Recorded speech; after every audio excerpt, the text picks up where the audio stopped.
everyone. Welcome to Season 4 of The Spirit of Success. I'm your host, Yara, and on today's episode, we will be discussing careers in medicine, specifically cardiology, internal and occupational medicine, and corporate medicine.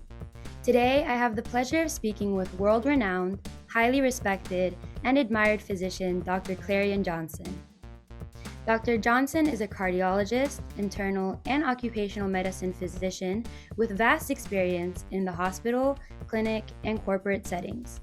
During his time as Global Medical Director for the ExxonMobil Corporation, Dr. Johnson has served numerous communities around the globe, providing health care to those in need and aiding in the prevention of the spread of diseases. A graduate of Yale Medical School, Dr. Johnson is a member of the Yale Healthcare Conference Advisory Board and the current vice chair of the Advisory Board of the Yale School of Public Health.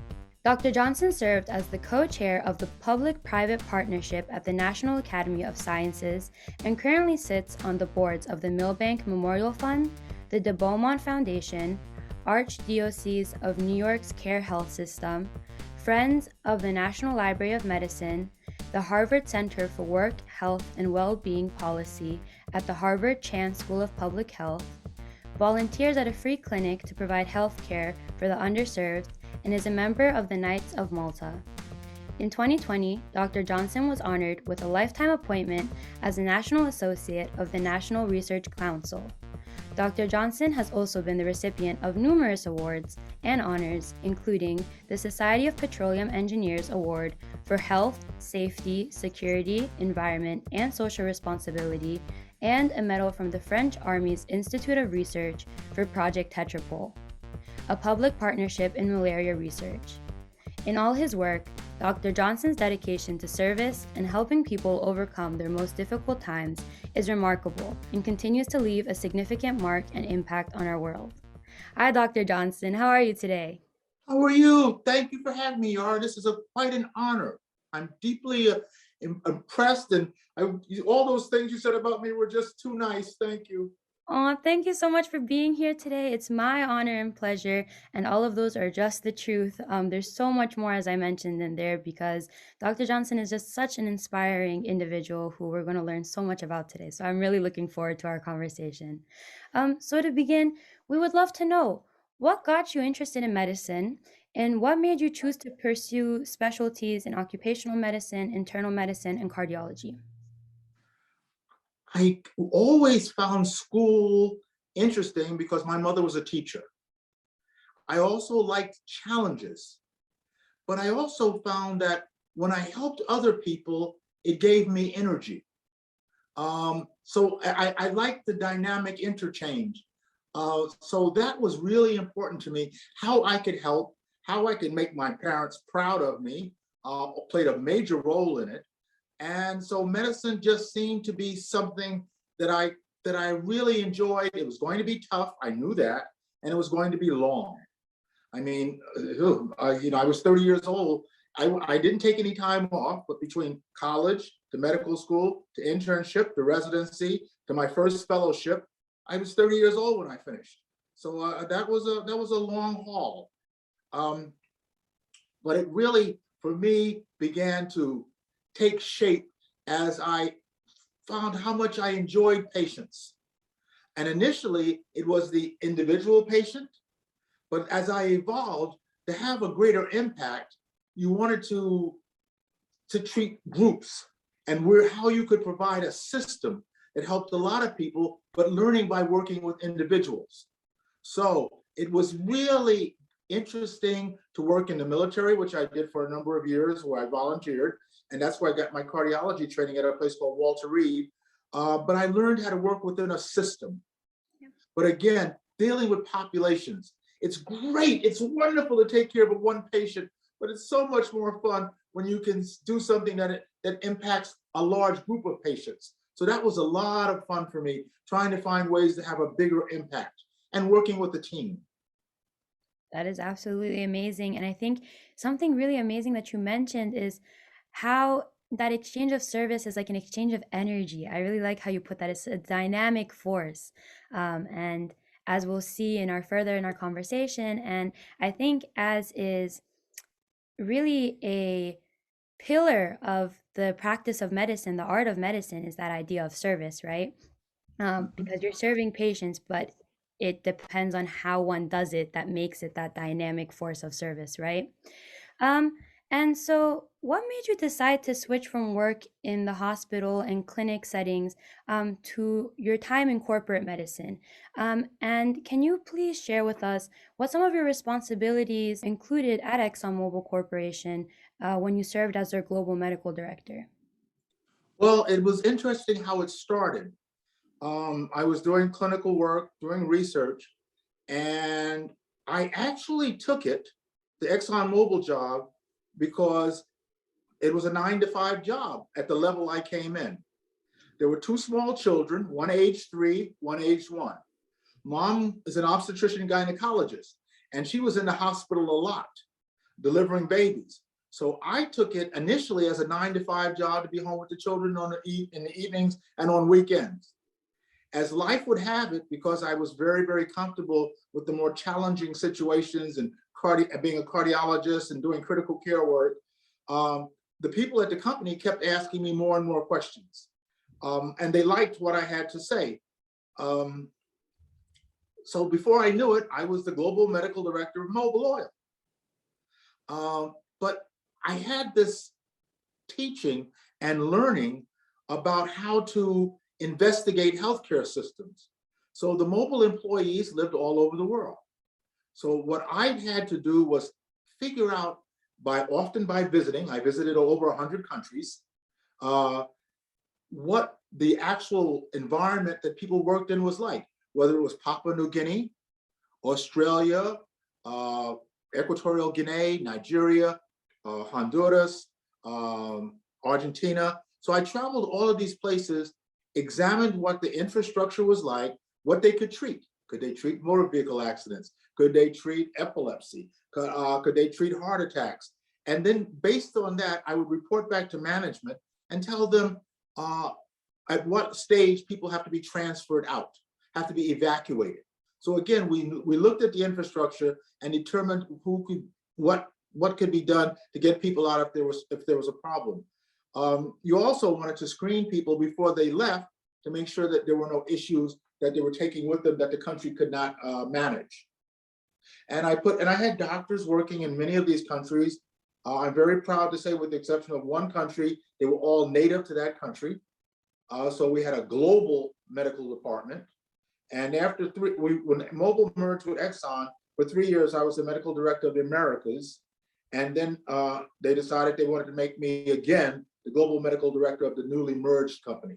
So then I became global medical director a second time, but this time for a much larger organization. Basically doing the same things, but where I could, giving insight into the best treatment of diseases, uh, bringing into account what the lay of the land was in that country.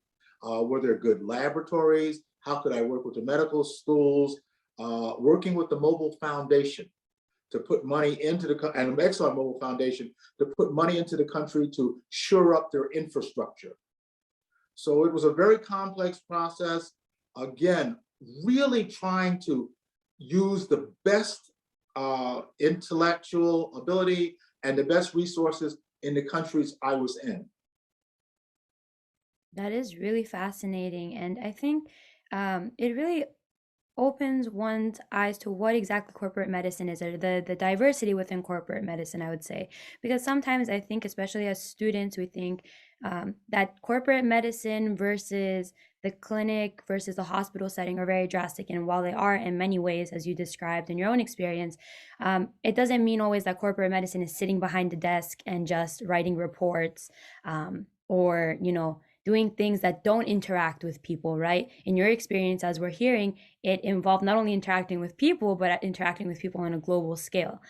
So that is really amazing. And I think it really leads nicely into our next question, which is, how have your experiences in medicine, working and serving on the global level, impacted and influenced your perspective on the interconnectedness of the world and the importance of global citizenship? Well, I'm going to throw that back at you and say this. I think that your generation is uniquely positioned because of climate issues and other things, to appreciate a global approach. I mean, you are aligned, your questions, your thoughts with people on all the continents. So yours is hopefully the generation that will save us, since mine hasn't. But it really is extremely important to learn how to appreciate the language of others, the resources of others, and to listen, to actively listen to what their concerns are. I mean, one of the things you want to avoid at all costs is seeming to be colonialistic. Mm-hmm. You want the people to have their own charge, so to speak, in how things progress, what they want, and you've got to listen. And one of the things that I used to cheat and do, which I will share, is I would find out what didn't work in those countries, who had been in the country before, what sort of programs had been forwarded, and why they didn't work. It's just as important to know what hasn't worked in a country as what has worked. So again, and lastly, when I went into a country and we had employees, I would meet with the spouses and the others who were working there, not just the people who were working, but the people who lived with them, to find out, because they interacted, they often volunteered in the community to get their insights. So I learned a lot on every level that I could. That is really wonderful. It is such an important point, not just the interconnectedness in our day-to-day lives, but especially in the medical setting. It's not just interacting, we could say, even with just the patient, right? Interacting with the patient's family, or if you're going to set up a system, right, for medical practice in that country, interacting not only with those that I guess are the direct people that you're working with, but like you mentioned in your experience, talking to their family, talking to the people in the community, because at the end of the day, the impact of whatever is being implemented in those countries that we hope works, right, it's going to be impacting the people in that community. And from there, we're able to learn so much, and people around the world are able to learn so much about how we can apply these systems, specifically about medicine, as we're talking around the world, for what works, what doesn't work, and all of those things. So that's really beautiful. Well, no, I think you captured a lot better than I did.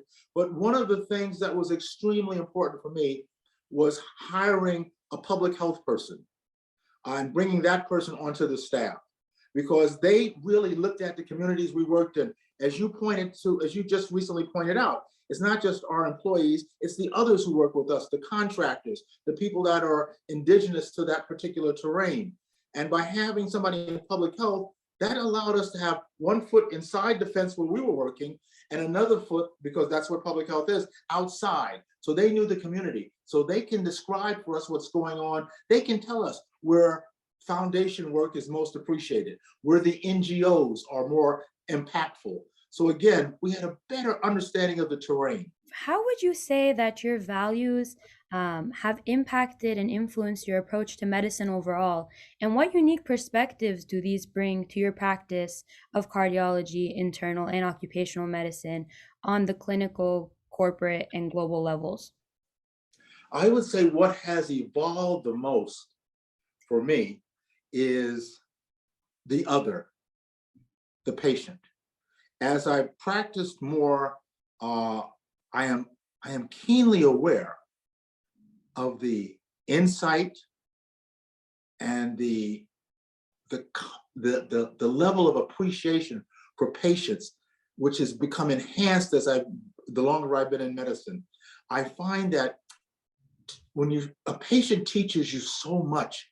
I mean, you read all these books and you hear about all these cases, but when you're sitting down one-on-one and to get a perspective on a particular area, and you listen intently to what they're saying, it just heightens your sense of the relationship you're in. And it's a relationship of sharing.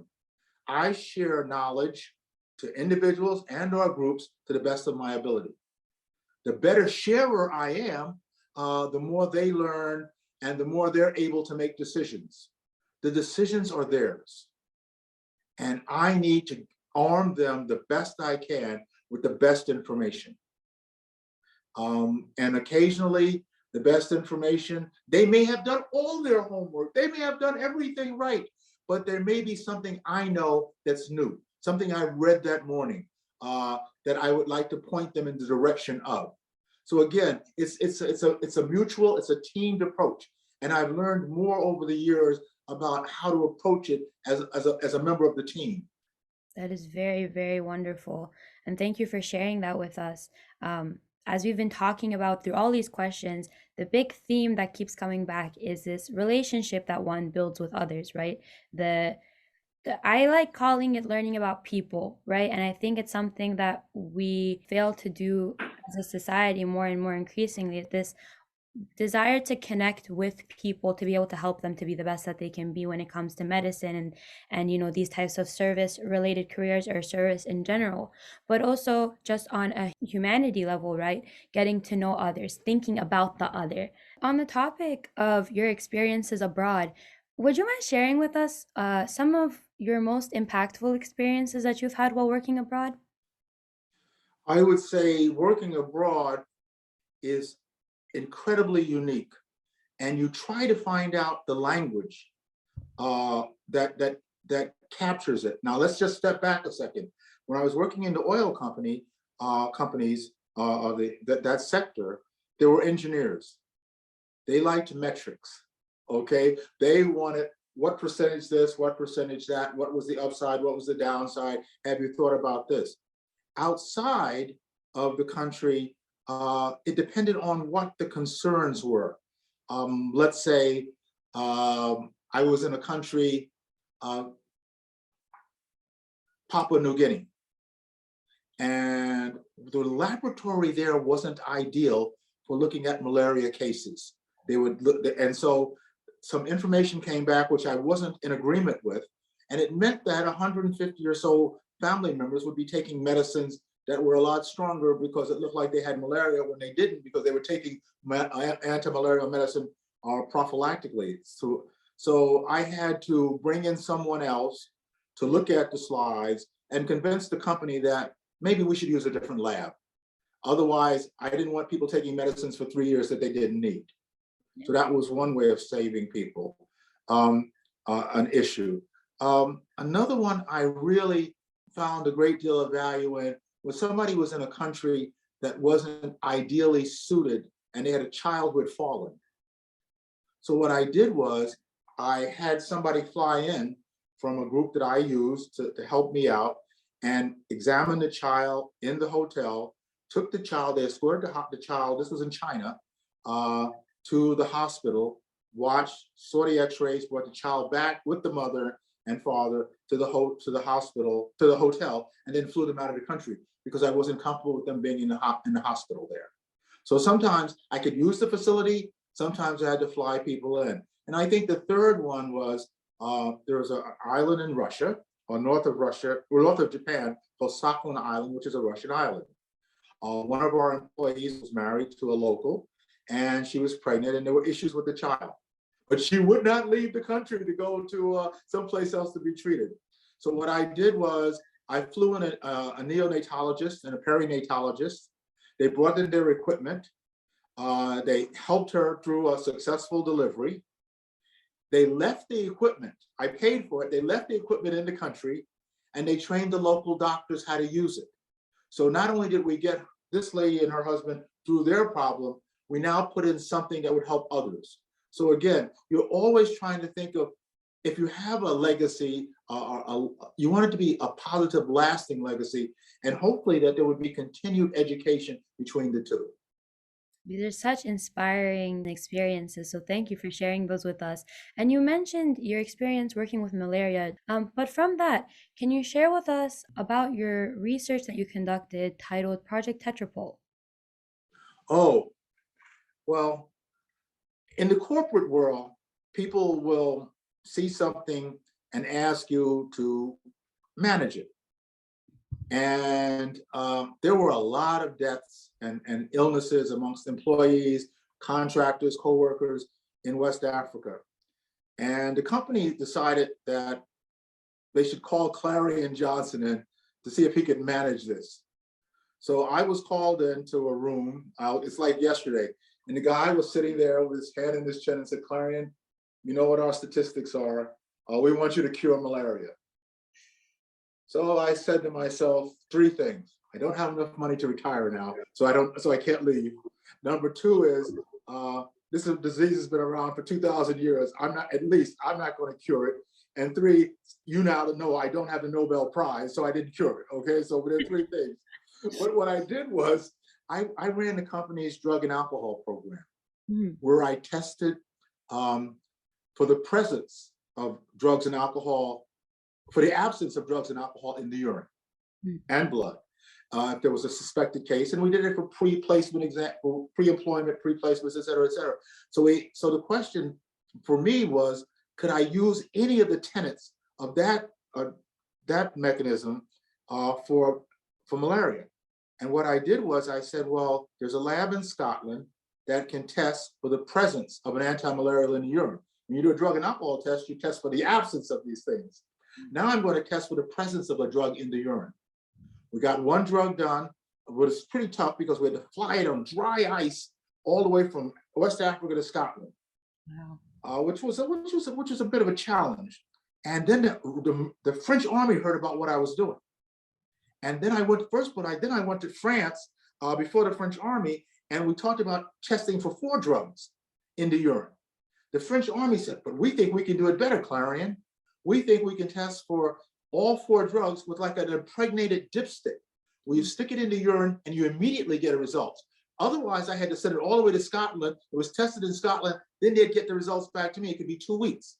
So we developed a test where you immediately take a specimen, stick a thin piece of like plastic, very narrow, into the urine, and it would immediately tell you what was present as far as those 4 drugs. And it went from over $200 a specimen to like $12. So, and you got immediate results, and I can comfortably tell you, while the program was in existence over 7 years, and please, Lord, don't let me get emotional, but nobody died in my company. We had no deaths for 7 years, and the caseload just plummeted. So it was a real impactful thing. I had the greatest team in the world.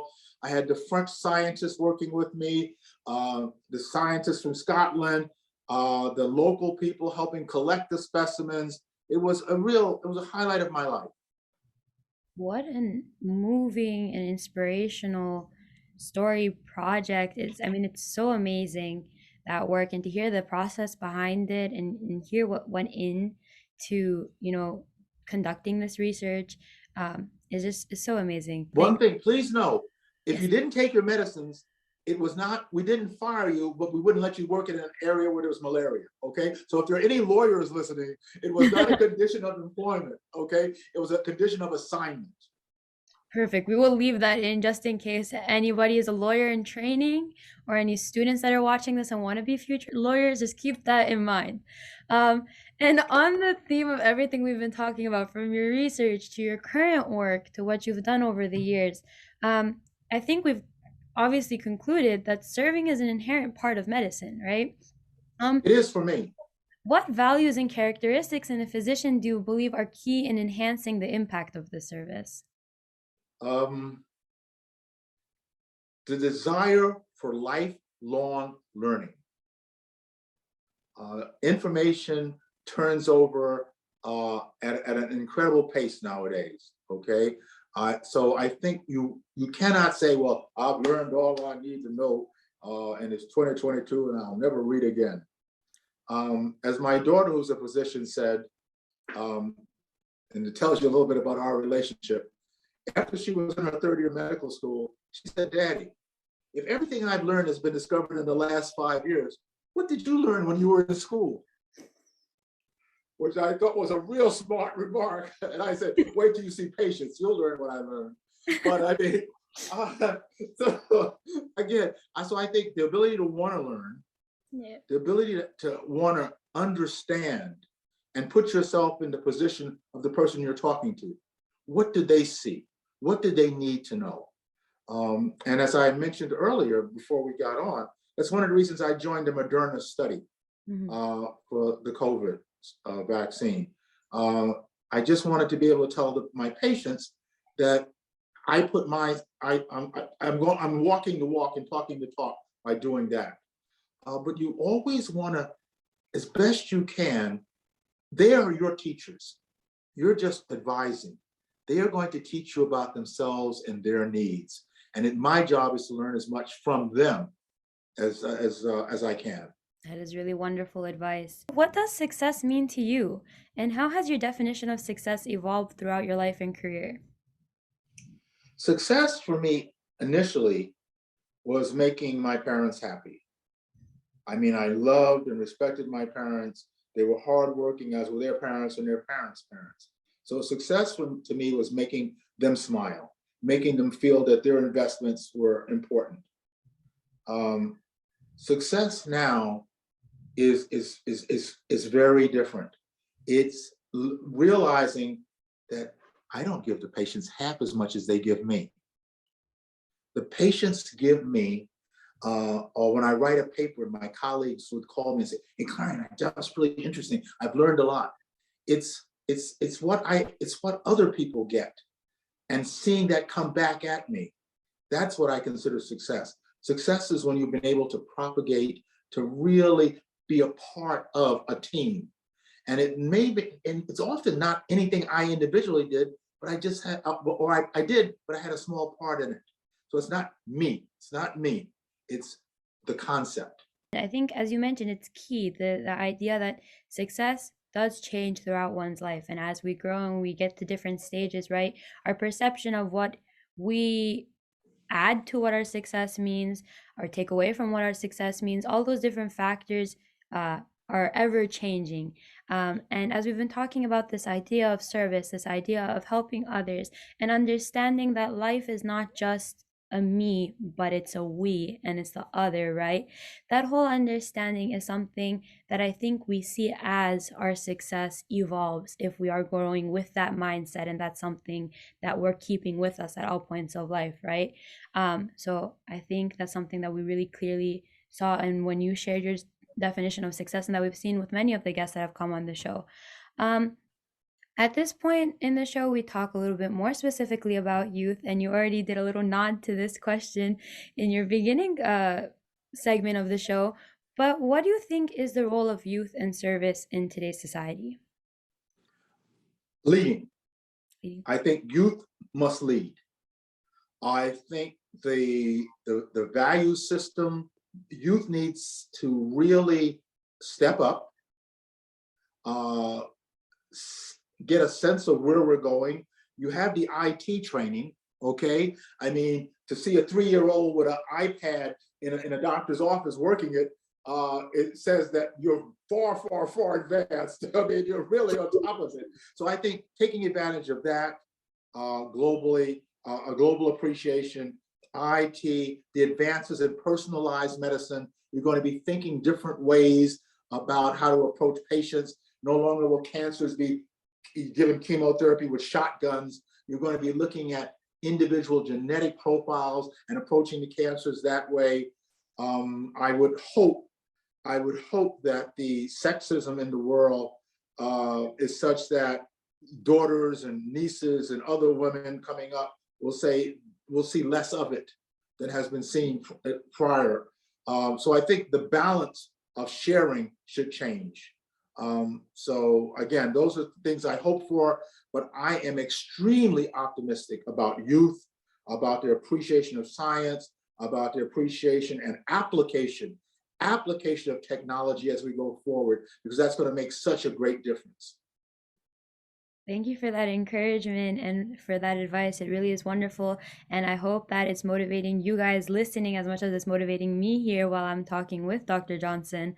But for students and youth who want to pursue a career in medicine, including those that want to specifically pursue a specialty in cardiology, internal medicine, occupational medicine, what advice do you have for them? And what advice do you have for the students who are currently in med school in the process of choosing a specialty? Well, I would not say, for me, I really enjoyed internal medicine because it was broad, and it would allow me to appreciate diseases in a level of depth that I wanted, and a broad spectrum, and globally. Eventually, that's what it turned out. Cardiology gave me an anchor, not just in cardiology, but in critical care medicine. I enjoyed it. Now that I will say, I think about cardiology differently. We talked about evolving and growing. Well, I think about the brain and the heart now being much more intimately working as a team. So that has evolved. So it's cardiology, neurology to a great degree. I would say go where you're challenged. Go where you can enjoy both the physiology of a disease, the basic science of a disease, and it's so incredible for me to think that when I first started treating heart attacks, they were in the hospital 2 weeks. Now 3 days, if things go well. That we're lysing clots, we're putting in stents, we're really preserving heart function by lessening the degree of injury to the heart muscle, treating arrhythmias differently or extra heartbeats, working with athletes so there's a lot less sudden death. So for me, the whole idea of pediatric cardiology, adolescent cardiology, adult cardiology, all sort of blends in. And when you travel the world and there aren't adequate methods of treatment for many reasons, you get to see more pediatric cardiology that wasn't treated. You get to see heart failure occurring earlier. And there you can try to really have an impact. When you can show, and please don't get mad at me now, but I'm going to use a business term, when you can convince people that there's a return on investment, an ROI on treating certain diseases early on and being preventive, you can really begin to see things switch and turn around. And the ROI concept, doctors didn't really like to use that in the past. It meant you were talking big. But again, when you use it in preventive medicine, I think you can use it safely and securely. Wonderful advice. And on a similar note, what advice do you have for youth, medical students, and current healthcare professionals who want to work in medicine and healthcare on a global scale and make that a major part of their job? Well, if you can find a mentor, try one. If you don't, invent one. And how do you invent a mentor? Well, since I didn't know really any doctors when I was growing up, I used to go to the library and read biographies. So people I never met became my mentors. If I read about Louis Pasteur, I learned a lot. If I read about Sigmund Freud, I learned a lot. So if you're isolated, one of the things you can do, you don't have to go to the library now, you can just go online, but I would go to the library and just sit in the corner and read biographies. And I would see what their struggles were. And if that sort of kept the flame alive, do whatever you can to keep the flame alive and realize that there are going to be struggles, there are going to be setbacks, but just keep your eye on the prize and go forward. Thank you for that. And unfortunately, our episode is coming to an end. I have extremely enjoyed our conversation, but before our episode ends, do you have any additional words of encouragement or advice you would like to share with our audience? First of all, thank you, thank you, thank you. You have been a delightful interviewer and really focused. And I thought your skills on capturing things I said and putting them into a concise framework was important. I would suggest follow your heart and believe in yourself, and the rest will come true. Well, thank you so much, Dr. Johnson, for your insight and advice today. As I said, it's been a complete pleasure speaking with you. To learn more about Dr. Johnson and to connect with him, visit his LinkedIn at Clarion Johnson and Facebook at clarion.johnson.9. Well, thank you again so much for your time today, Dr. Johnson. And as always, thank you all for listening. Be sure to subscribe, follow, and like the podcast on its various platforms, including YouTube, Spotify, Apple Podcasts, and Google Podcasts to be notified each time a new episode is posted. If you want to get the latest updates about the show, announcements, submit questions that you would like me to consider to talk about on the show, or join discussions related to the topics we discuss on the show, follow us on Instagram at spiritofsuccess, Facebook at spiritofsuccess9, and our Facebook group under the Spirit of Success. Until next time, I'm your host, Yara, and don't forget to continue challenging yourself and working to make your spirit soar to new heights. Bye!